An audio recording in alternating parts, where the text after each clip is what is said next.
Mesdames et messieurs, bonsoir et merci d'être au rendez-vous des Sentinelles. Notre invité ce soir est l'un des philosophes français les plus médiatisés du moment, 100 livres à son actif, des ventes à faire pâlir et une volonté chevillée au corps d'instruire les classes populaires à la philosophie. Bonsoir Michel Onfray. Alors vous vous qualifiez de philosophe hédoniste, il sera question d'hédonisme dans cette émission. On parlera aussi de l'intérêt pour tout citoyen de s'intéresser à la philosophie.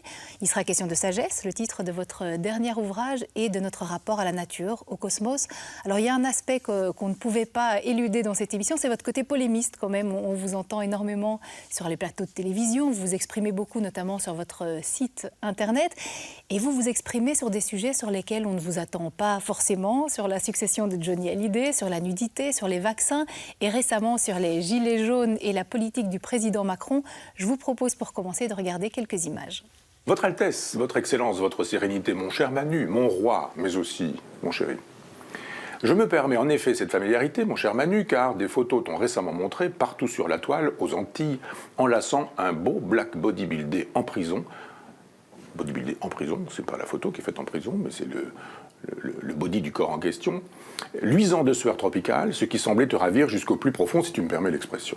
Moi, je n'ai jamais cru en Dieu. Enfin, j'ai cru en Dieu autant qu'au Père Noël, ou aussi longtemps qu'au Père Noël. Puis à un moment donné où j'ai cessé, parce que je sais pas, 8-9 ans, et oui, pourquoi pas l'histoire sainte, mais pour le reste, Dieu, les anges, Marie qui monte au ciel, ça, j'ai jamais vraiment souscrit à ça. On a épargné des millions de vies avec les vaccins possibles et imaginables. On travaille aujourd'hui à un vaccin contre le sida. Je le rappelle quand même pour les gens qui critiquent le principe des vaccins. Et si on découvre un jour un vaccin contre le cancer, il me semble qu'il faudra aussi qu'on empêche les anti-lumière, appelons-les comme ça, c'est-à-dire les gens qui estiment qu'il ne faut pas se vacciner, qu'on les empêche de nuire. Je voulais juste juger, je disais tout à l'heure, une anecdote qui a été rapportée, je n'ai pas les moyens non plus de vérifier la vérité de cette anecdote, mais si elle est avérée, c'est terrible. Johnny Hallyday aurait été obligé de s'inventer des rendez-vous chez le dentiste pour voir ses enfants.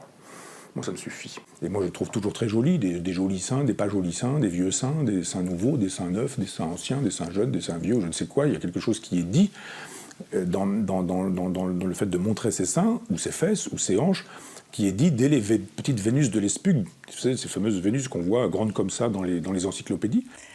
Voilà quelques extraits de votre site web, Michel Onfray. Alors, on peut préciser aussi que vous répondez aussi à des questions qu'on vous pose. Hein. Voilà. Mais globalement, comment choisissez-vous les sujets sur lesquels vous vous exprimez ? Je ne les choisis pas, c'est-à-dire que il y a plusieurs choses dans cette web TV. C'est-à-dire que je choisis d'intervenir sur l'actualité. Ça, c'est moi qui décide. Et puis après, on a des abonnés qui posent des questions. Et sur le site qui s'occupe de tout ça, on a une équipe derrière tout ça, il y a des comptages qui sont faits. Et quand les questions sont plébiscité, j'y réponds. Donc si on me pose une question sur Johnny Hallyday, j'y réponds, parce que je trouve effectivement qu'il n'y a pas de raison de dire « Ah non, ça c'est une question philosophique, ça c'est une question qui n'est pas philosophique ». Je pense qu'il y a des traitements philosophiques de toutes les questions possibles. Donc vous avez après ça mélangé des interventions ironiques, la lettre à Macron, mais je veux dire que tout le monde a montré ces extraits de la lettre à Macron, mais personne n'a dit que je me servais des 5 doigts de la main pour dire quelle chose on pouvait reprocher aujourd'hui à Macron, qui relève plus ou moins de la justice. Mais j'ai souvent dit qu'effectivement, repris cette phrase, vous savez, le sage montre la lune, l'imbécile regarde le doigt.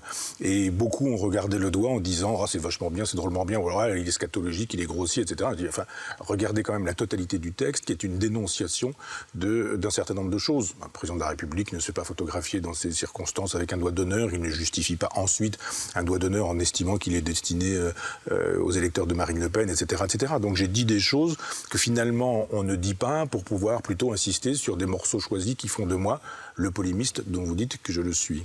Bon, après, on avait envie aussi de montrer tout ce qu'on trouve sur le site, hein, mais dans le cas de ces lettres au président Macron, est-ce que vous en attendez quelque chose ou c'est une façon avant tout de faire valoir votre liberté d'expression ? Mais ce que je trouve assez sidérant, c'est que tout le monde a le droit d'avoir un compte Facebook, Twitter, etc. Les gens mangent, photographient ce qu'ils mangent, ils photographient le menu, ils photographient leur digestion, la succession de la digestion, les suites de la digestion. Ils partagent tout ça avec des amis en disant qu'ils ont bu ceci, mangé cela, ils se photographient en train de vomir, et en soutien-gorge sur la plage. Je trouve ça très bien. Puis après, on me dit, mais enfin, qu'est-ce qui vous autorise à dire ce genre de choses? Je pense que quand tout le monde s'autorise de lui-même pour raconter sa vie, le philosophe peut s'autoriser de son travail pour intervenir philosophiquement sur des questions d'actualité, parce que pour moi, il n'y a pas une philosophie qui serait réservée aux philosophes et puis pas de philosophie du tout. Je pense que la philosophie, elle permet de penser le monde, tout le monde, et y compris des aventures comme celle de Johnny Hallyday, comme celle d'un doigt d'honneur justifié, légitimé et revendiqué par un président de la République, mais aussi, ce sont des questions que j'aborde, parce qu'elles me sont posées parfois, la différence entre l'hédonisme et le démonisme, est-ce qu'Épicure était épicurien? Enfin, il n'y a pas que ce genre de questions et que ce genre de réponses. Oui, donc c'est le rôle du philosophe de raccrocher l'actualité peut-être à une pensée plus profonde. Oui, parce que je crois qu'aujourd'hui, il ne nous reste plus grand-chose d'un certain nombre de philosophes de l'Antiquité, mais si on avait eu des journalistes à l'époque qui auraient suivi Socrate avec une caméra, eh bien ils auraient filmé les débats que Socrate avait sur la place publique, sur l'agora avec les gens qui passent, et on aurait probablement eu des questions de ce genre-là, et Socrate y aurait probablement répondu. Je ne suis pas Socrate, mais je pense qu'on sait peu de choses des philosophes antiques parce que tout ça a disparu. Mais les philosophes de l'Antiquité étaient sur l'agora chez les Grecs ou le forum chez les Romains et répondaient aux questions que les gens leur posaient ou questionnaient les gens quand ils passaient. Le charpentier, dis donc, toi, le charpentier, viens par ici. Et hop, on démarrait une discussion philosophique. Il y a eu un moment donné où la philosophie a été confisquée par les universitaires, les professeurs, qui estimaient qu'il fallait que ça reste une affaire un peu incestueuse. Les professeurs enseignant leurs disciples qui eux-mêmes deviendraient professeurs pour enseigner leurs élèves, etc. Moi, je ne veux pas de ça. Je veux retrouver l'esprit de la philosophie antique qui consiste à dire on philosophe avec tout le monde sur tous les sujets et le problème n'est pas de baisser la philosophie jusqu'au caniveau. Ça, il y a pas mal de gens qui font ça aujourd'hui, les petits marquis de la philosophie et qui font fortune avec ce genre de choses. On peut au contraire hisser les gens jusqu'à la philosophie. Alain, le philosophe Alain, disait qu'il fallait transformer le fait divers en occasion de métaphysique et je le crois vraiment. Et on aura l'occasion évidemment d'évoquer cet aspect-là, l'éducation des classes populaires à la philosophie. Alors on l'a dit, vous vous qualifiez de philosophe hédoniste, on va donc parler d'hédonisme dans cette émission. Et avant d'entrer dans le vif du sujet, on voulait vous soumettre un petit extrait de film, voir si ça peut ou pas représenter ce qu'est l'hédonisme au XXIe siècle. Regardez.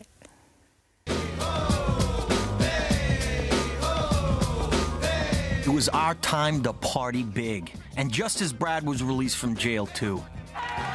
I apologized and even offered to pay him for his time in the can. But he said no, that he was out. He didn't want any part of us. Sad thing was, 2 years later, he was dead. Massive heart attack, 35. Same age Mozart died. Not that they have a hell of a lot in common, but anyway, I don't know why that came to mind. Voilà, c'est un extrait du Loup de Wall Street de Martin Scorsese. Est-ce que ça ressemble de près ou de loin à votre vision de l'hédonisme ? Non, parce que ça c'est le problème des étiquettes. C'est-à-dire que très vite, très tôt, quand je suis rentré par effraction dans la philosophie avec le ventre des philosophes, qui ne s'appelait pas comme ça s'appelait Diogène Cannibale à l'origine, on a tout de suite voulu me ranger dans un tiroir qui était le philosophe de la bouffe. C'est même pas de la gastronomie, mais de la bouffe. Donc ma spécialité, c'était de commenter la dinde au marron à Noël et puis de commenter les œufs de Pâques à l'époque dite. Et j'aurais pu prendre 20 kilos, d'ailleurs j'ai pu les prendre ensuite, et devenir un spécialiste de la cuisine. Je serais resté dans mon petit monde et j'aurais eu mes petites rubriques, mes petits machins, etc. Et je dis, mais non, c'est pas... mon hédonisme n'est pas trivial et vulgaire comme ce que vous montrez là. Et il y a même un photographe un jour qui a voulu me photographier nu dans une baignoire avec de la mousse, avec un cigare dans une main et avec une coupe de champagne à l'autre. J'ai dit, mais il y a quand même un grand malentendu. Et j'avais dit à mon éditeur de l'époque que ça commençait à me fatiguer de passer pour un hédoniste trivial comme ça, quoi. Il me dit, mais fais-moi un livre bien chiant, on te le publiera. J'en ai fait 12, c'est la contre-histoire de la philosophie. Mais il reste toujours cette idée que quand vous parlez du plaisir, vous renvoyez chacun son propre plaisir. C'est pas souvent reluisant le plaisir des gens, ou le rapport que les gens entretiennent avec leur corps, avec leur désir, avec leur plaisir dans leur propre vie. Donc évidemment, vous suscitez des énervements, des fâcheries ou des fascinations. Dès que vous parlez du plaisir, chacun pense à son propre plaisir. Le plaisir dont j'ai fait l'éloge, c'est évidemment pas cigarette, whisky et petite pépé. Bon, c'est très drôle ici, mais je veux dire que ça s'appelle de la jouissance sans conscience, si vous voulez. Hein. Ouais. Je pense que l'hédonisme, c'est de la jouissance avec conscience. C'est-à-dire qu'on ne fait pas des belles images de ce type-là quand on photographie un hédoniste véritable. C'est parfois quelqu'un qui est assis à une table de café, peut-être un peu le regard perdu, et qui est en train d'expérimenter sa pure présence au monde. C'est ça l'hédonisme que je propose. c'est-à-dire savoir jouir de sa pure présence au monde, savoir jouir de chaque instant de vie, parce que c'est précieux, ce que nous vivons là, nous ne le revivrons jamais, et si on rate ce moment, il est définitivement perdu. Il n'y a pas de récupération dans un au-delà, dans une vie d'après ou je ne sais quoi. Donc mon hédonisme n'est évidemment pas trivial, l'argent, les filles, la boisson, le champagne, les croisières, etc. Ça c'est ce que les gens qui ne m'aiment pas beaucoup ont voulu dire de moi pendant des années, en disant on ferait c'est ça, regardez, il a écrit l'art de jouir, tout est dit. Ouais, mais si vous lisez autre chose que la couverture et que vous ouvrez ne serait-ce que la première page, il y a un philosophe qui s'appelle Julien Onfray de la métrique qui a écrit un petit livre qui s'appelle L'art de jouir. Je me suis dit il m'a volé mon nom, je peux bien lui voler son titre, c'est un petit peu d'ironie, enfin accepter que, etc. Et donc il y a tout un malentendu sur la question de l'hédonisme. Donc je revendique plus ce mot-là. Mais si on le revendique, on peut le faire à nouveau, mais il faut aussi expliquer qu'il y a des relations entre la biographie, la vie et le corps qu'on a à un moment donné et la pensée qu'on a. Donc évidemment, mon hédonisme était plus positif à 20 ans, 30 ans, 40 ans qu'il ne l'est à 50 ou 60 ans. Je viens d'avoir 60 ans. C'est-à-dire qu'il y a un moment donné où on cherche positivement le plaisir, et on est plutôt dans une logique que je dirais dynamique et sirénaïque. On ne va pas rentrer dans le détail, mais on va chercher les occasions de plaisir, qui ne sont pas les occasions triviales, entendons-nous bien. Et puis à un moment donné, où on a perdu des gens qu'on aimait, on a soi-même vieilli, on n'a plus la même libido, on n'a plus autant de testostérone, on a un peu plus de sagesse, on a un rapport à son propre corps qui n'est pas le même, qui est plus apaisé. Et l'hédonisme n'est pas tant l'art positif d'aller chercher des plaisirs, mais l'art négatif d'éviter des déplaisirs. Donc tous les emmerdeurs, par exemple, on les dégage comme avec une essoreuse à salade en se disant mais il y a plein de choses dans la vie qui me causent de l'ennui, de la fatigue. J'en ai assez de voir des gens à qui j'ai envie de dire vous me fatiguez, à qui je le dis pas parce que je reste poli ou je ne sais quoi. Et cet hédonisme-là, c'est le mien désormais. Il consiste effectivement à faire le vide de ce qui n'est pas utile, c'est-à-dire on fait du rangement, ça devient plus zen. Si vous voulez, mon hédonisme précédent ressemblait plutôt à un château baroque, un Louis II de Bavière, si vous voulez. Ça ressemble plus à une cellule monacale maintenant, et je préfère. D'accord. Vous parliez de sirénaïque, alors tout le monde ne sait pas forcément ce que ça veut dire. Est-ce qu'on peut peut-être revenir quand même aux racines de l'hédonisme parce que là, on sait que vous parlez beaucoup des Romains en ce moment, mais c'est peut-être aux Grecs qu'il faut se raccrocher. Philosophiquement parlant, étymologiquement parlant, ça vient d'où l'hédonisme ? Alors, sirénaïque, ça vient de la ville de Cyrène, qui était une ville en Libye, où je suis allé à l'époque de Kadhafi. Et donc, à l'époque, on n'avait pas le droit d'arriver en Libye, donc j'étais arrivé en avion en Tunisie, puis on prend la voiture, et puis pendant des kilomètres et des kilomètres et des kilomètres, on a à droite, c'est-à-dire au sud par rapport au pays, mais à droite le désert, à gauche la Méditerranée. Et puis on roule, et la Libye, c'est ça. Puis à un moment donné, vous commencez à grimper, et c'est un plateau, et on arrive à Cyrène. Et ce plateau fait qu'il récupère toutes les eaux de la Méditerranée, c'est-à-dire quand les vents arrivent, il y a des pluies, et comme par hasard, il y a du blé, il y a de la nourriture, il y a de la verdure, c'est verdoyant, etc. Donc il y a eu des richesses, donc il y a eu de l'hédonisme, parce qu'effectivement il y a eu de la jubilation. Ces habitants de Cyrène, on les a appelés des Cyrénaïques. Le plus emblématique, le personnage auquel on songe, c'est Aristippe de Cyrène, qui est un grec, donc, Afrique du Nord, mais à l'époque, cette Afrique du Nord est grecque. Et donc, lui, il est pour cette logique du pur plaisir positif. Il faut aller chercher le plaisir, y compris dans l'argent, y compris dans les femmes, y compris dans tout ça. Il dit, mais après tout, tous les moyens sont bons pourvu qu'on parvienne à une espèce de satisfaction qui puisse faire qu'on arrive à l'hédonisme. L'hédonisme renvoie pour le coup au grec hédoné, qui veut dire le plaisir. L'hédonisme est une philosophie qui fait du souverain bien le plaisir. C'est-à-dire que ce vers quoi il faut tendre, c'est le plaisir. Alors évidemment, tout dépend de ce que vous appelez plaisir. Épicure dira, lui au contraire d'Aristippe qui dit « mais toute jubilation positive est plaisir », Épicure dira « toute jubilation est plaisir, mais la jubilation, elle est parfois dans le fait de savoir se retenir de jubiler ». Si par exemple j'ai le plaisir d'une histoire amoureuse d'un soir ou d'une histoire d'un soir, même si elle n'est pas amoureuse, mais que je dois le payer très cher par la suite parce que j'aurais détruit quelqu'un, massacré ou je ne sais quoi, eh bien il y a un calcul des plaisirs qui fait que ce plaisir, si je dois le payer d'un des plaisirs, ne sera pas un plaisir. Donc mon plaisir est grand à renoncer à ce plaisir. Donc vous voyez qu'entre les Cyrénaïques, un peu brut de décoffrage est grec, et puis Épicure, on dirait qu'il est grec aussi, mais je pense un peu plus à Lucrèce qui est romain. Il y a quand même deux façons d'envisager les choses, c'est pas du tout la même chose. Et c'est vrai qu'aujourd'hui on a un petit peu tendance à mélanger l'épicurisme et l'hédonisme d'ailleurs, donc c'était bien de... Oui, non mais en même temps vous avez raison, si vous ouvrez un dictionnaire et vous regardez épicurisme, vous avez deux définitions. Vous avez première définition, disciple de la philosophie d'Épicure, deuxième définition, bon vivant. Et vous vous dites, c'est sidérant, ce sont deux définitions contradictoires. Parce que Épicure nous dit, oh là là, attention, pas de désir, pas de plaisir payé de déplaisir, travaille sur tes désirs, ne dis pas oui à tous tes désirs. On dit c'est quand même très, très, très ascétique. Un moine bénédictin aujourd'hui est un épicurien, dans cette première définition du mot épicurien. Et puis après, bon vivant, alors là pour le coup, sauf le moine des chaussées aux moines, mais je veux dire, c'est pas du tout la même chose. C'est justement cigarette, whisky et petite pépé. Ouais. Et sur un certain nombre de mots de la philo, comme ça, qui relèvent de la philosophie, matérialisme, idéalisme, spiritualisme, c'est stoïcien, on dirait alors il est stoïque, il est stoïcien, c'est pas exactement ce qu'est le sens philosophique premier, le sens originel. Donc le travail du philosophe, c'est de dire attention, sens philosophique, sens trivial et parfois cynique, par exemple, le sens trivial et le sens philosophique sont opposés. Un cynique est un disciple de Diogène et de l'école cynique chez les Grecs, c'est pas du tout un personnage sans foi ni loi, mais c'est aussi sens second, un personnage sans foi ni loi. D'où le fait que parfois il y ait des malentendus. Pour en revenir à votre philosophie hédoniste, c'est une proposition psychologique, éthique, érotique, esthétique, politique, etc. C'est a priori une philosophie qui s'applique à tous les domaines de la vie. Alors sur le plan éthique, vous dites qu'une éthique hédoniste suppose un combat athéologique.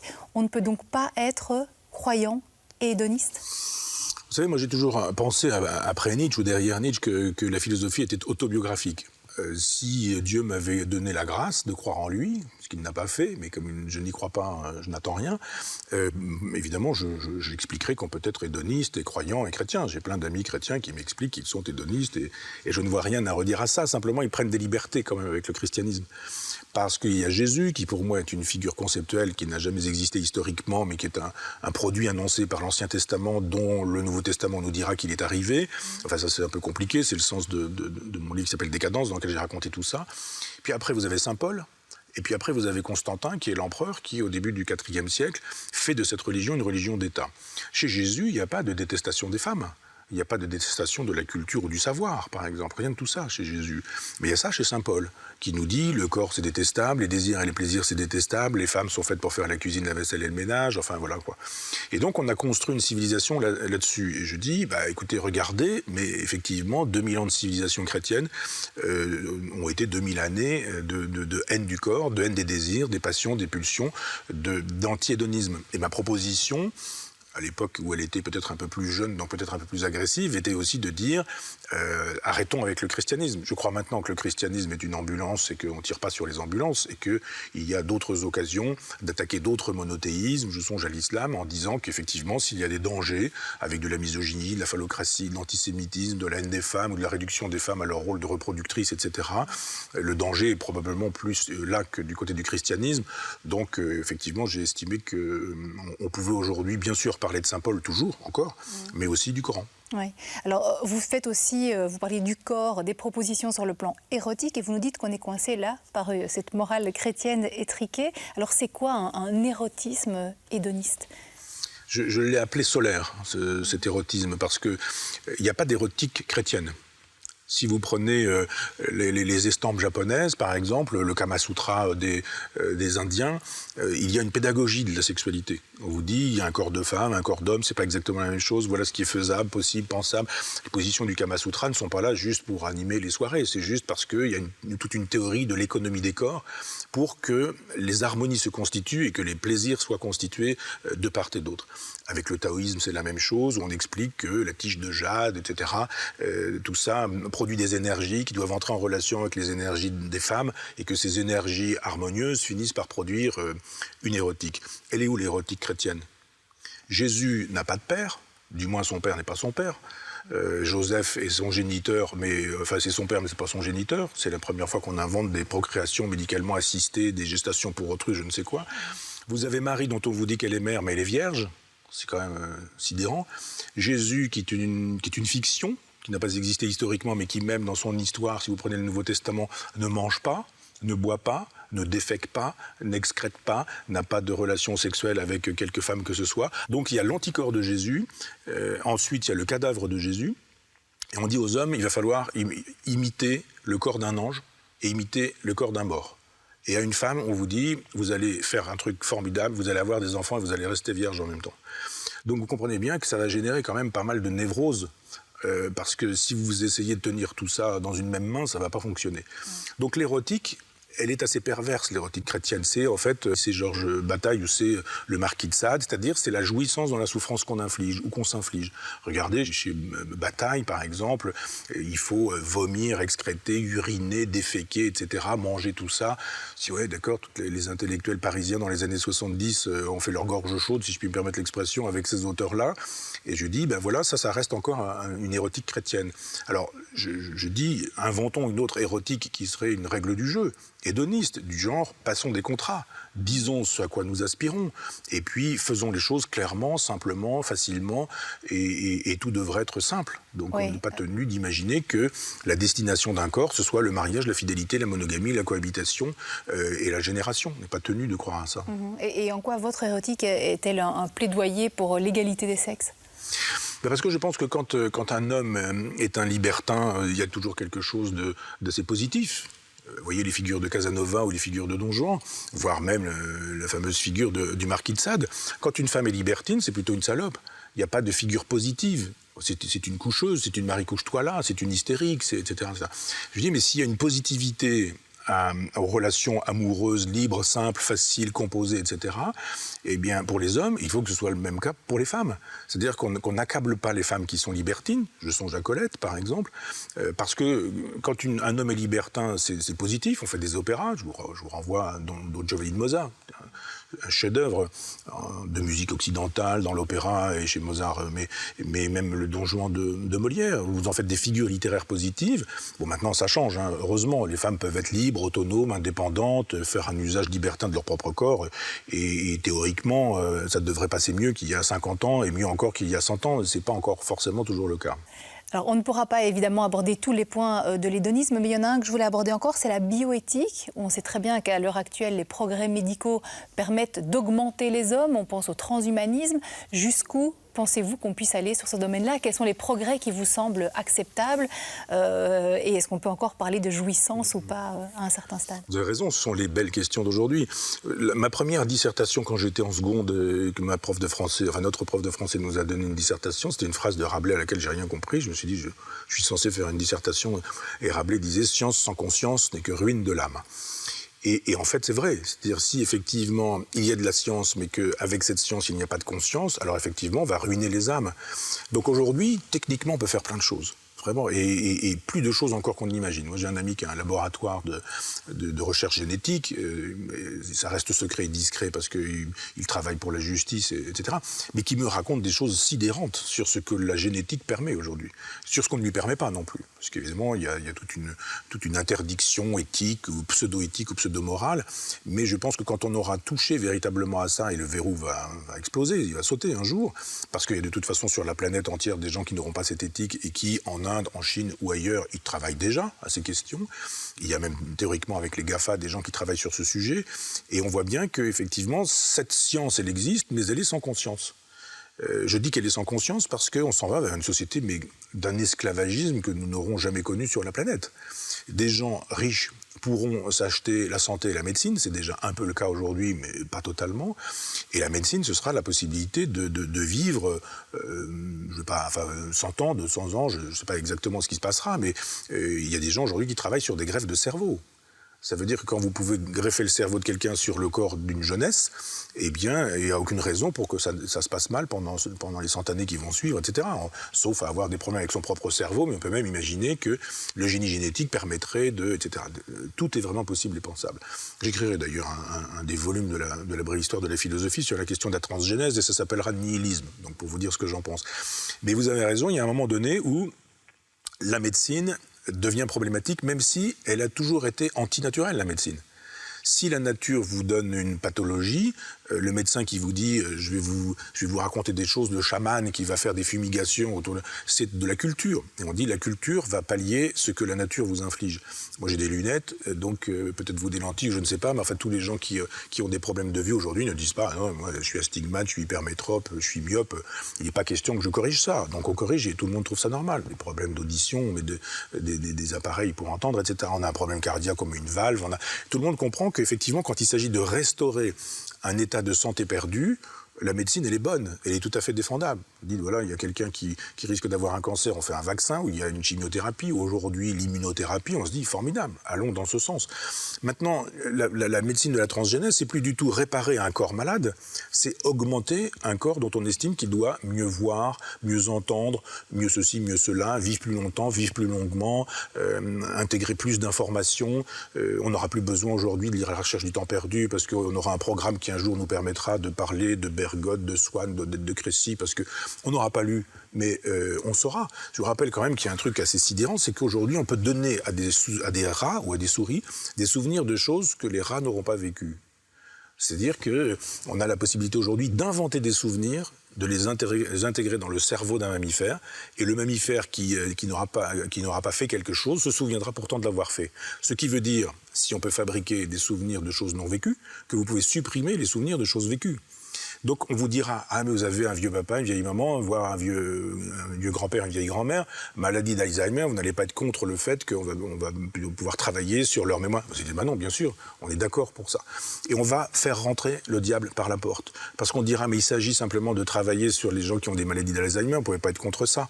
Donc bien sûr que non, je suis pour ça. Et hop, et à un moment donné, on dira, ah bah peut-être qu'on peut augmenter ceci, donner cette pilule à votre enfant, il n'aura pas besoin d'aller à l'école, ou quand il ira à l'école, 1 heure suffira parce qu'on va faire le travail de 10 jours, etc.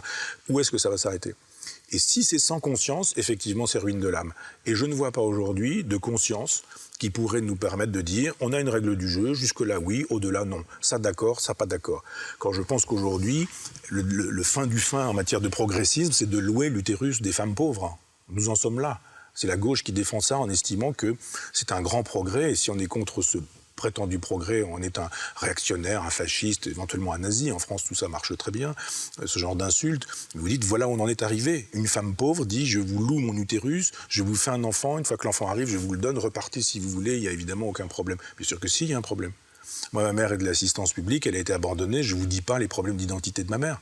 Et tous les gens qui ont été abandonnés n'ont jamais vécu ça comme une chose extrêmement simple, même s'ils ont été aimés par des parents adoptifs ensuite, etc. On sait bien que la question de l'identité, de la généalogie, des origines, ce sont des questions problématiques. Mais non, là on estime que techniquement on peut le faire, alors pourquoi on ne le ferait pas ? Techniquement, j'ai vu il y a quelque temps une mère de famille qui a perdu son fils dans un accident de voiture. Alors évidemment, il était dans un état de mort cérébrale. Elle a dit, on prélève le sperme de mon fils et je vais demander à sa petite copine qu'elle porte l'enfant de mon fils mort. Et déontologiquement, on a dit, non, on ne peut pas faire ça. La mère a dit, alors moi, je veux porter l'enfant de mon propre fils. Techniquement, c'est faisable. Mais vous voyez bien qu'effectivement, c'est sans conscience, c'est une science sans conscience, et que c'est véritablement ruine de l'âme. Que serait cet enfant dont on pourrait dire que son père était mort quand il est né et que sa mère a été sa grand-mère puisqu'elle a été fécondée par le propre sperme de son fils. Vous dites, oui, la science permet de faire une chose pareille, mais est-ce que la conscience est là derrière ? Et il se fait qu'avec l'effondrement du christianisme, on ne sait plus répondre à ces questions-là, autrement qu'avec la religion. La religion a toujours un discours construit sur ce sujet-là, mais en face, on n'a pas de discours construit. On dit c'est techniquement faisable, faisons-le, et quand nous l'aurons fait, nous aurons fait la démonstration que nous sommes des progressistes. Ouais. Vous parliez de votre mère et on va revenir quelques instants, si vous le permettez, à votre parcours, puisqu'on parlait de philosophie hédoniste et on sait à quel point vous estimez que la pensée doit être liée à la vie du philosophe. On va voir ça tout de suite en images. Regardez. Je m'appelle Michel Onfray, je suis philosophe et j'aime le noir. Je porte des lunettes de cette couleur et je me suis longtemps habillé en noir. Et oui, il n'y a pas de raison pour que seuls les hommes du clergé portent cette couleur. Un penseur athée comme moi en a aussi le droit, na. Je suis né le 1er janvier 1959 à Argentan, en Normandie. Mais c'est dans le petit village de Chambois, 500 habitants, que je grandis. Mes parents sont des gens modestes, mon père Gaston est ouvrier agricole dans une grosse ferme de la région, ma mère Hélène est femme de ménage chez les bourgeois du coin. Avec mon petit frère, je passe une enfance pauvre mais hédoniste à la campagne, avec les rivières, les poissons, les odeurs des saisons, le jardin de mon père et la cuisine de ma mère. Mais à 10 ans, je vis un cataclysme. Mes parents m'inscrivent dans un pensionnat religieux. C'est l'horreur. Prêtre pédophile, punition collective en pyjama dans la neige, coups de baguette, silence obligatoire dans les dortoirs. C'est là que se développe mon envie de liberté et de résistance à l'autorité. C'est là aussi que je découvre les livres, notamment Le vieil homme et la mer d'Ernest Hemingway. Heureusement, je rentre dans mon village pendant les vacances. C'est sur le marché de Chambois que je découvre mes premiers maîtres à penser dans une caisse de livres d'occasion. Ils s'appellent Nietzsche, Marx et Freud.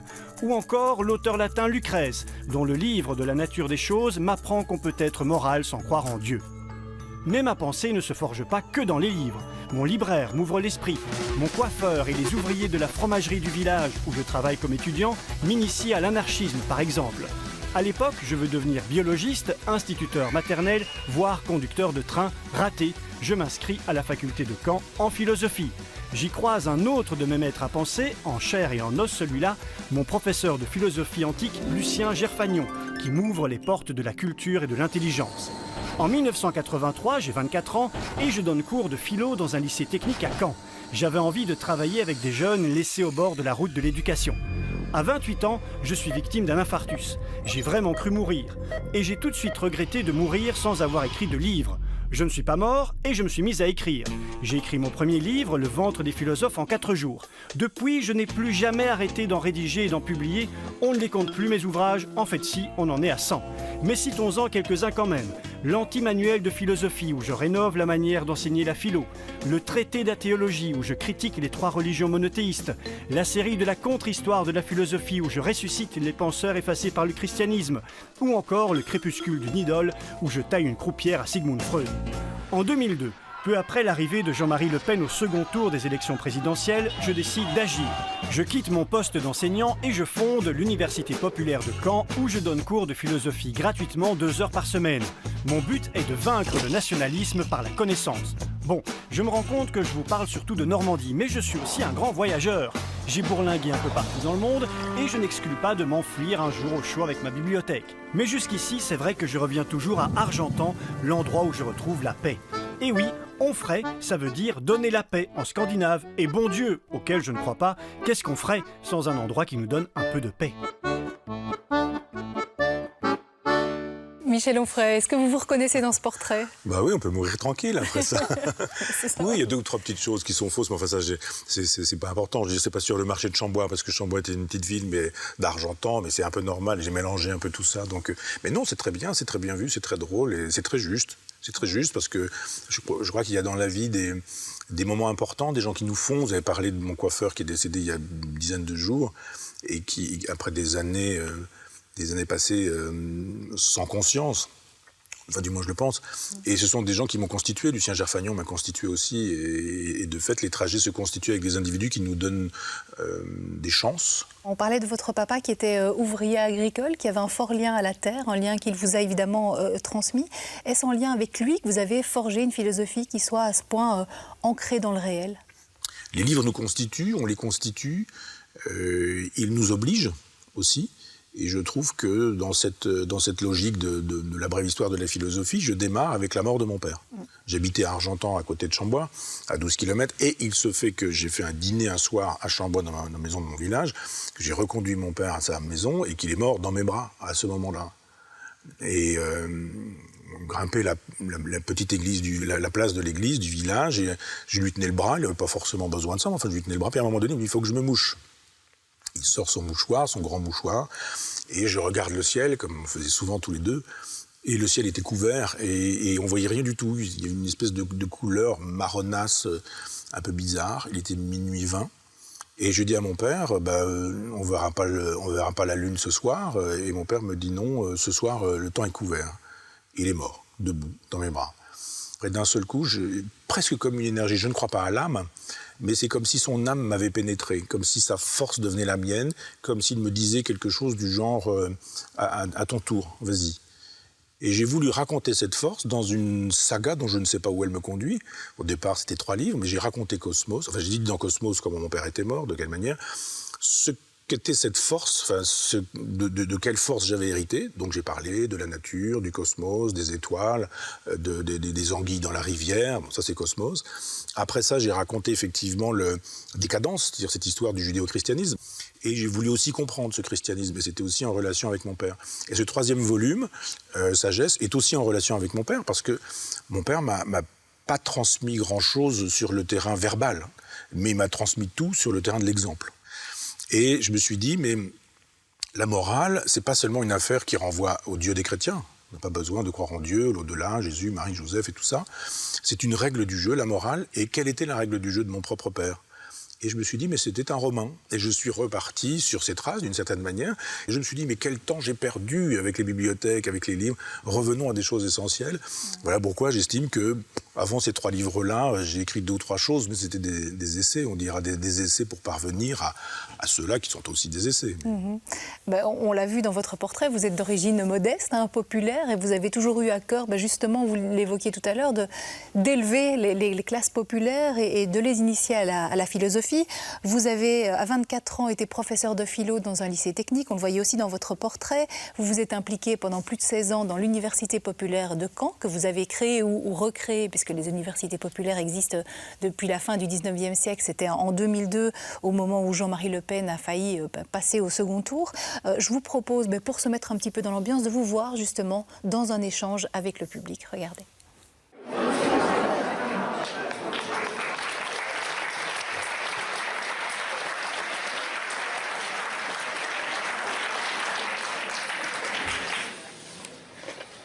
Bonsoir. Bonsoir et merci d'être là, si nombreux, pour cette université de Caen décentralisée à Paris. Vous ne prenez pas de véhicule, c'est un vrai bonheur. Monsieur Onfray, est-ce qu'on peut espérer un jour voir vos conférences? Je ne sais pas si, monsieur, vous avez un micro ou si... J'ai pas de micro, mais c'est pas grave. Est-ce qu'on peut espérer un jour voir vos conférences de l'université de Caen retransmises en vidéo dans un théâtre ou sur un écran, je ne sais pas, dans un lieu, à Paris? Projeté sur la Tour Eiffel, quoi, avec un grand écran. Eh bien non.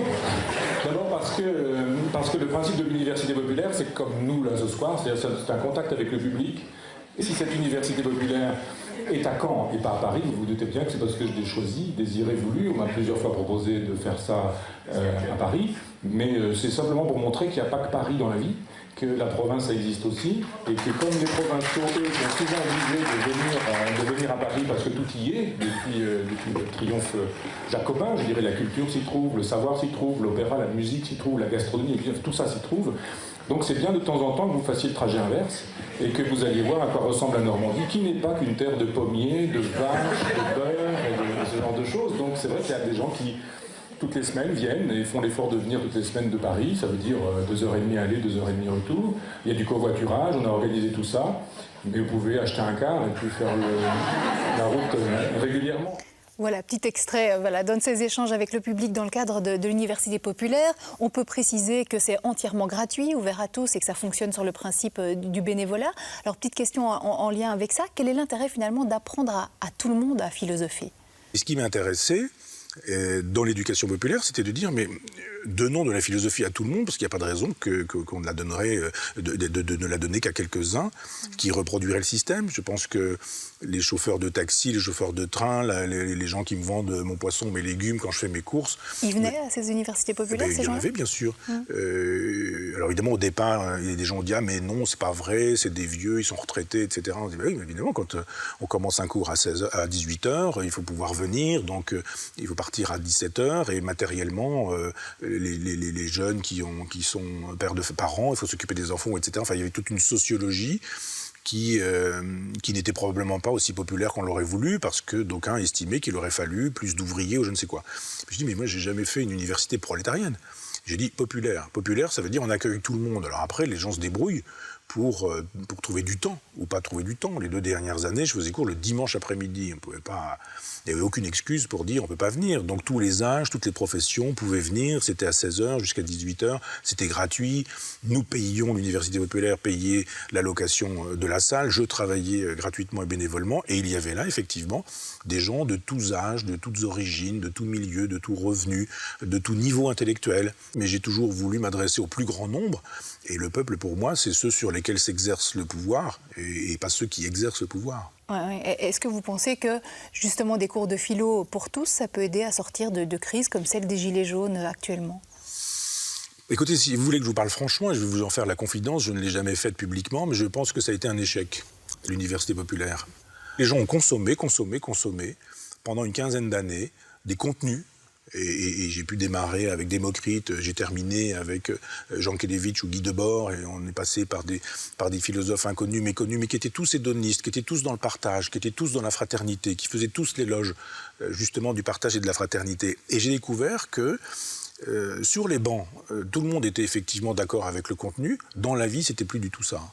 Donc des gens qui s'engueulaient parce qu'ils avaient mis un manteau pour réserver des places, d'autres arrivaient, ils s'engueulaient. Je dis mais à quoi ça sert de venir à l'université populaire pour faire de telle sorte que la philosophie puisse être pratiquée dans la vie, alors qu'on est en train d'insulter quelqu'un qui a juste demandé s'il pouvait s'asseoir pendant que quelqu'un d'autre a mis un manteau, je ne sais quoi. Alors cette idée que la philosophie permettrait de sauver, permettrait de faire avancer les choses, que sur la question des gilets jaunes on pourrait peut-être avancer s'il y avait un peu plus de philosophie, etc. J'ouvre une parenthèse pour dire que nous disposons théoriquement d'un président de la République formé à la philosophie. Il n'a pas perdu une occasion, quand il s'agit de séduire les électeurs, de faire savoir qu'il était l'assistant de Paul Ricoeur, qu'il aimait beaucoup le philosophe Habermas et qu'il avait travaillé avec Étienne Balibar, qui ne se souvient pas de l'avoir eu comme étudiant, sur un mémoire concernant Hegel et Machiavel. Donc voilà un personnage qui est frotté de philosophie à défaut d'être philosophe. Croyez-vous qu'il gère pour autant mieux que tout autre qui n'aurait jamais fait de la philosophie la question des gilets jaunes? Bien sûr que non. Donc sur ces affaires-là, la philosophie ne sert à rien, sauf si elle est pratiquée par quelqu'un qui a un peu de grandeur d'âme, un peu de ce que je... Mais ça ne s'acquiert pas, là, la grandeur d'âme. Ça s'acquiert, mais quand c'est pas acquis un jour, ça ne le sera jamais acquis ensuite. Je crois que tout ça, c'est de l'éducation. Si on ne l'éduque pas, si on n'est pas éduqué à la maison, si on n'est pas éduqué par des enseignants, si on n'est pas éduqué par des gens qui sont des chances, un enfant est une cire vierge. Et sur cette cire vierge, on va imposer un sceau. Et ça peut être le sceau de la débilité, de la bêtise, de la méchanceté, du cynisme, de la couardise. Mais ça peut être aussi celui de la grandeur, celui de la parole donnée, celui du sens de l'honneur. Vous parlez de grandeur et de parole donnée, c'est peut-être ce qu'on peut justement acquérir des Romains, puisque vous en parlez énormément dans votre dernier ouvrage, Sagesse. Un ouvrage que vous avez sous-titré « Savoir vivre au pied d'un volcan ». C'est un péplum philosophique dans lequel vous convoquez les philosophes romains, qui seraient d'ailleurs dans le concret, là où les Grecs seraient plutôt dans l'abstraction. Dans cet ouvrage, vous convoquez entre autres Lucrèce, Pline le Jeune, Caton l'Ancien, Sénèque, Cicéron. Alors qu'est-ce qui vous fait dire aujourd'hui que les Romains sont dans le concret pleinement, là où les Grecs ne le seraient pas ? Vous allez me contraindre d'être un peu technique, mais si vous regardez dans l'histoire de la philosophie, un texte comme le Parménide de Platon, un grec, qui dit on va réfléchir sur la question de l'être, du non-être et de l'articulation de l'être et du non-être. Est-ce que l'être est? Est-ce que le non-être est? Le non-être est-il? Le non-être pourrait-il ne pas être? Vous voyez un peu le genre de choses. Vous prenez la métaphysique d'Aristote, où on vous interroge sur la science de l'être en tant qu'être en vous disant quelle est l'ontologie. Tout ça, c'est très bien. Vous prenez, encore un grec, vous prenez, troisième grec, un Plotin qui écrit les Énéades et qui va réfléchir sur les hypostases, sur le nous, l'imbien et le logos. Vous dites tout ça est formidable. Et puis après, quand je m'interroge et que j'ai répondu à la question, oui, le non-être est, mais s'il est, il ne peut pas ne pas être, etc., ça permet d'être agrégé de philo, docteur en philosophie, professeur qui impressionne ses élèves. Et quand vous rentrez chez vous, comment est-ce que vous allez vivre la souffrance, la douleur, l'amour, l'amitié, le plaisir, l'argent, le rapport aux choses, etc. Donc les Grecs pensent des choses extrêmement conceptuelles. Vous parlez de l'amour, chez Platon, le banquet, hop, tout le monde boit un coup et chacun fait son discours sur l'amour. Et on est en train de parler de l'idée d'amour. Est-ce que, par exemple, l'idée d'amour a besoin d'amoureux pour exister? Ah non, parce qu'il faut qu'il y ait une idée d'amour qui fonctionne dans le ciel des idées, et les individus sont plus ou moins amoureux en fonction du fait qu'ils se rapprochent de cette idée. Bon, très bien, c'est une philosophie pour philosophes. Chez les Romains, c'est pas du tout comme ça que ça se passe, vous ne trouverez aucun texte qui soit aussi nébuleux que ceux dont je viens de parler. Le Parménide, la métaphysique, le Parménide de Platon, la métaphysique d'Aristote ou les Énéades de Plotin. Vous avez en revanche des textes consacrés à la vieillesse, à l'amitié, chez Cicéron. Vous avez des textes, les lettres à Lucilius, par exemple, chez Sénèque, où on vous dit comment vivre, comment vieillir, comment mourir, comment souffrir. Tu vois ton âge avancé, penses-tu à ta mort? Comment vas-tu aborder ta propre mort? Quel rapport as-tu au bien ou aux choses? Faut-il posséder? Est-ce que quand tu possèdes, tu n'es pas possédé parce que tu possèdes? Là, d'un seul coup, vous vous dites, mais bon sang, ça me parle, ça. Quand on me demande si j'ai un ami, ce qu'est mon ami, ce qui définit l'amitié, ce qu'est l'amour conjugal, ce qu'est la fidélité, ce qu'est le sens de la parole donnée, et qu'on vous donne des exemples, et que vous vous dites, mais cet exemple me parle, J'ai pas besoin d'être un spécialiste en philosophie pour réfléchir sur la question de l'amour. J'ai avec, par exemple, le père des Gracques qui découvre un jour, mauvais présage, un couple de serpents enlacés sous son lit, un mâle et une femelle. Et on dit il va falloir en supprimer un. Mais si tu supprimes le mâle, c'est toi que tu supprimes. Si tu supprimes la femelle, c'est ta femme que tu supprimes. Que fais-tu? Que fait le père des Gracques? Il dit, on tue le mâle, il meurt, et sa femme survit. Alors c'est une histoire, mais c'est une anecdote qui parle bien plus que n'importe quel discours sur ce sujet-là. D'un seul coup, vous savez ce que c'est que l'amour. C'est donner sa vie pour quelqu'un qu'on aime. Alors quand on dit « Ah, c'est le christianisme qui invente ça », mon œil, c'est très avant le christianisme, ce sont les Romains. Et des histoires comme ça, il y en a des tonnes. Cincinnatus, qui est consul, qui est en train de labourer avec son animal, avec son bœuf à sa charrue, et qui est nu, et qui est en train de pousser le soc de sa charrue. Les consuls, on vient le chercher, on lui dit « Cincinnatus, on a des problèmes avec des tribus qui assiègent Rome, on a vraiment besoin de toi, sois notre dictateur ». Un dictateur, c'est quelqu'un à qui on donne les pleins pouvoirs pour faire quelque chose de très précis. Et quand la chose est faite, il rend le pouvoir et c'est fini. C'est pas du tout la dictature du XXe siècle. Hein. On dit, tu as les pleins pouvoirs pour régler le problème.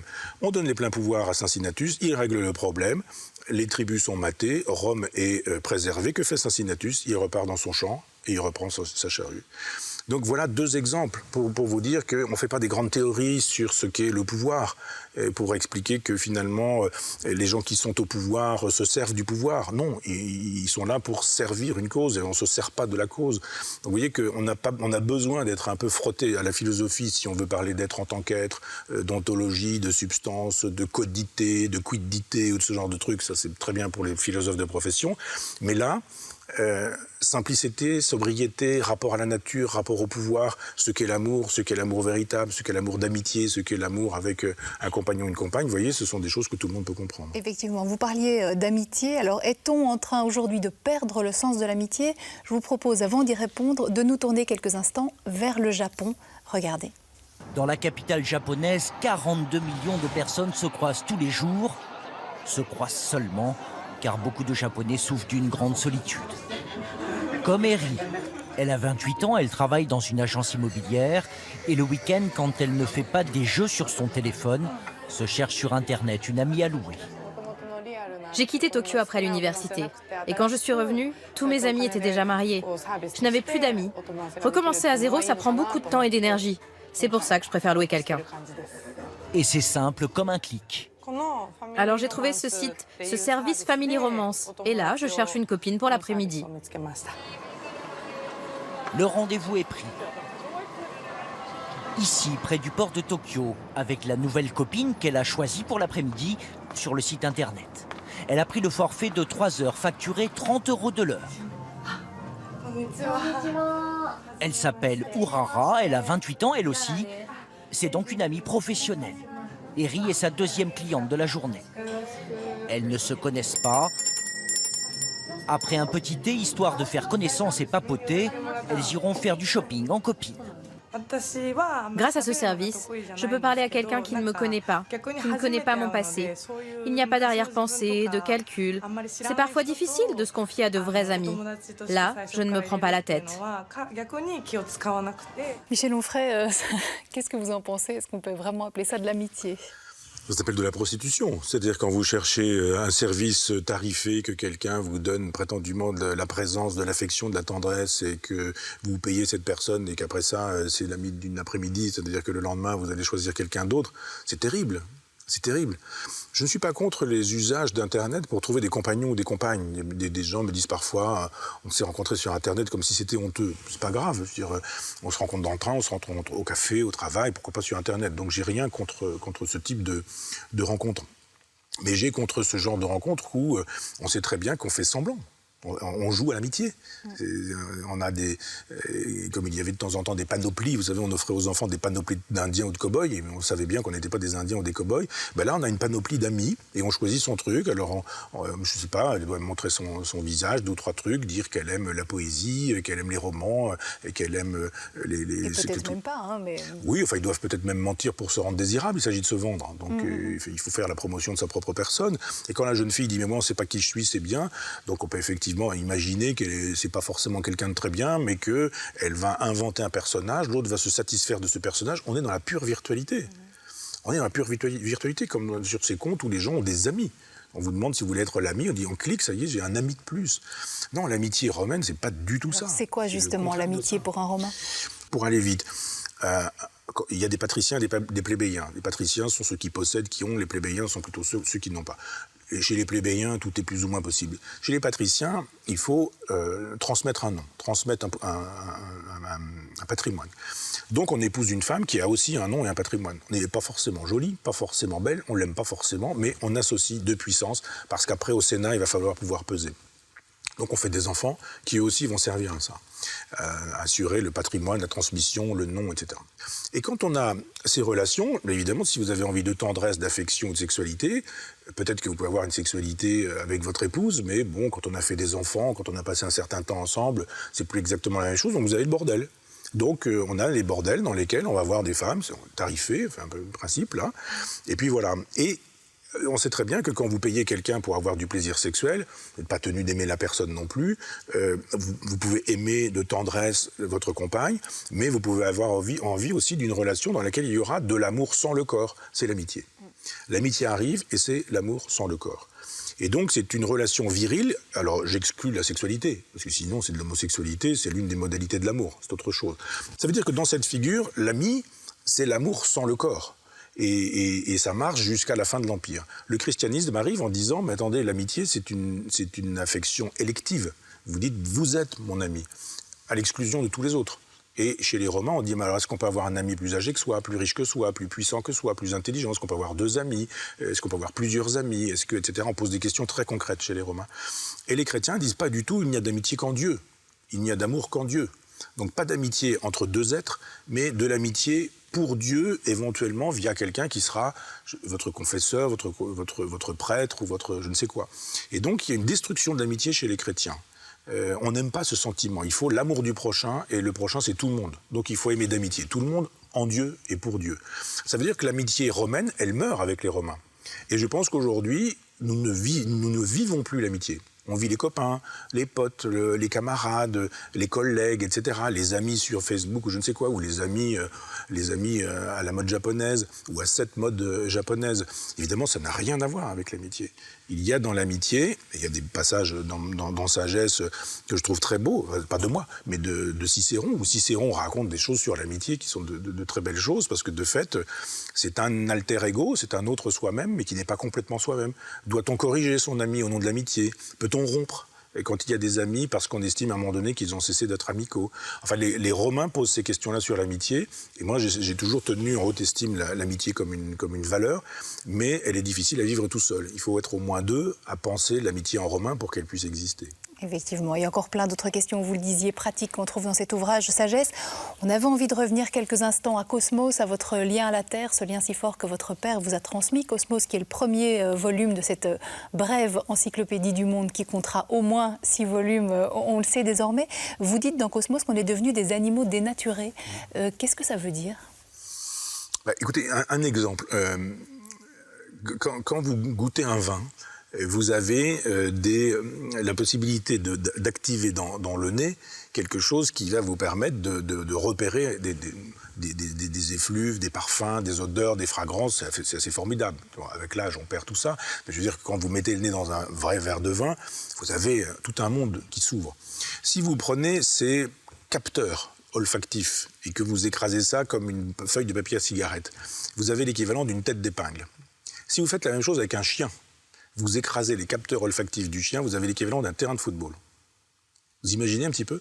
C'est-à-dire que nous, déjà, tout ce qu'on est capable de sentir, une tête d'épingle sur un terrain de football. Donc vous imaginez que le chien, il a un abord olfactif du monde qui est extraordinaire. Nous avons été ces chiens. C'est-à-dire que le mammifère qui a évolué en nous a fait que ces sens, nous les avons perdus, l'olfaction, le goût, au profit de nouveaux sens qui sont l'audition et la vue. Nous voyons très bien, beaucoup mieux qu'un certain nombre d'animaux et beaucoup mieux que les chiens. Mais nous sentons moins bien. C'est-à-dire que cette présence au monde, il me semble que nous l'avons perdue à cause de la culture. Nous avons été à quatre pattes, nous avons reniflé les centres, et puis voilà, on se déplaçait comme ça, alors on voyait pas forcément très bien, mais l'olfaction. Et puis à un moment donné, on est devenu bipède, on a dégagé les mains, On a relevé la tête, le cortex a été rendu possible, on a pu parler, nous sommes devenus bipèdes. Donc vous voyez tout ce système olfactif que nous avons perdu au profit d'autre chose. Hein. Je ne dis pas que c'est pas bien de ne pas avoir écrit la métaphysique d'Aristote, les Énéades de Plotin, etc. Je dis juste que ce que nous avons gagné en termes de cérébralité, de conceptualité, nous l'avons perdu en termes de sensualité. Et nous sommes des animaux dénaturés parce que notre présence au monde est devenue cérébrale et conceptuelle. Vous parliez des animaux. Est-ce que vous êtes un défenseur de la cause animale? Est-ce qu'on peut être, par exemple, hédoniste et végétarien? Ça, c'est ma grande souffrance, c'est que je défends la cause animale, mais que je mange aussi du foie gras. Alors, il faudrait rentrer dans le détail, mais juste dire que un végétarien, ça ne suffit pas. Le végétarien dit, bon, je ne suis pas végétalien, donc je mange des œufs, par exemple, je mange du beurre, etc. Sauf que, pour qu'il y ait du beurre, il faut qu'il y ait le lait d'une vache qui a un veau. Le lait, il n'est pas fait pour faire du beurre, il est fait pour nourrir un veau. Ça veut dire que si vous mangez du beurre, il faudra priver une vache de son veau. Ce qui veut dire que quand vous tartinez votre pain beurré, votre pain pour y mettre du beurre, et que vous dites moi je suis végétarien, je défends la cause animale, vous envoyez un veau à l'abattoir.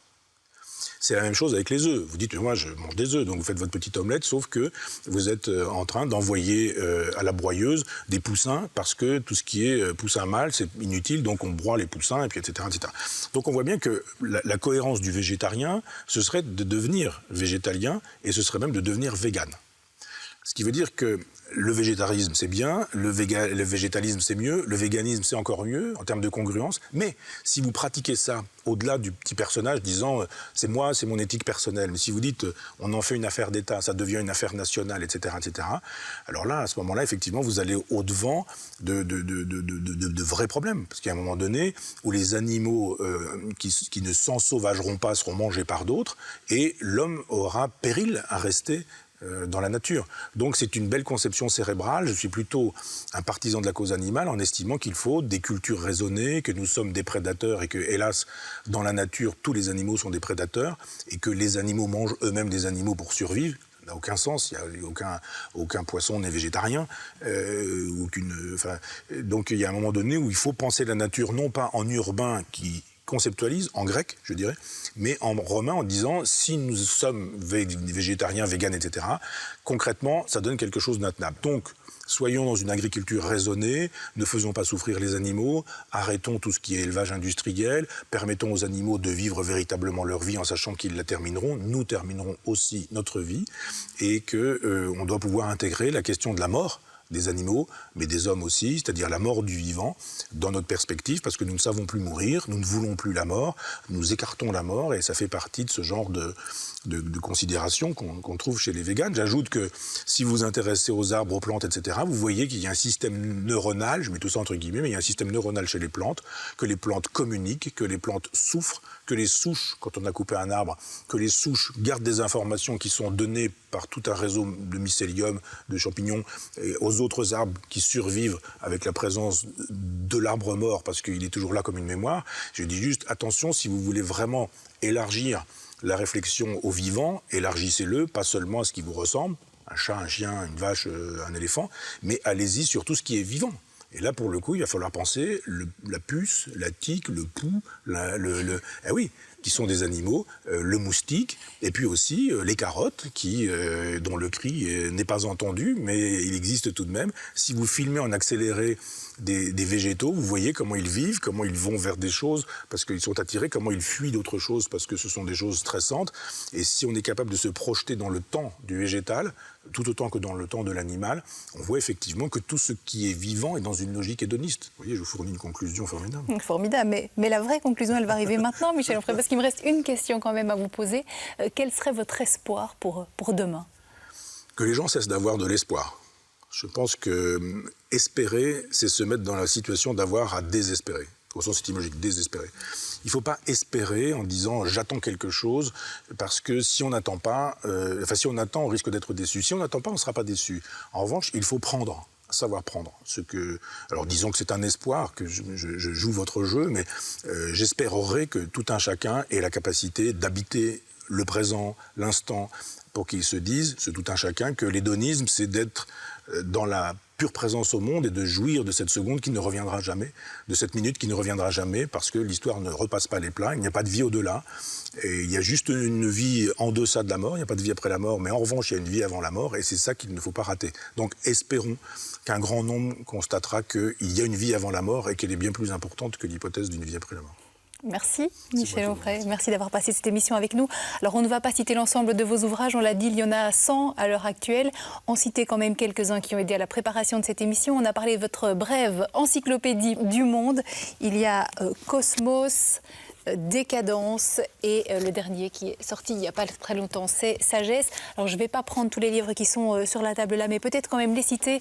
Il y avait L'art de jouir, le manifeste hédoniste. Il y avait Rendre la raison populaire ou encore Le deuil de la mélancolie. Pour revoir cette émission, ça se passe sur Ovio. Pour nous écrire, pour en apprendre davantage sur nos invités, n'hésitez pas à vous rendre sur la page Les Sentinelles sur le site de la RTBF. Merci à vous d'avoir été des nôtres. Merci à toute l'équipe qui a aidé à la préparation de cette émission. Très belle fin de soirée et à bientôt.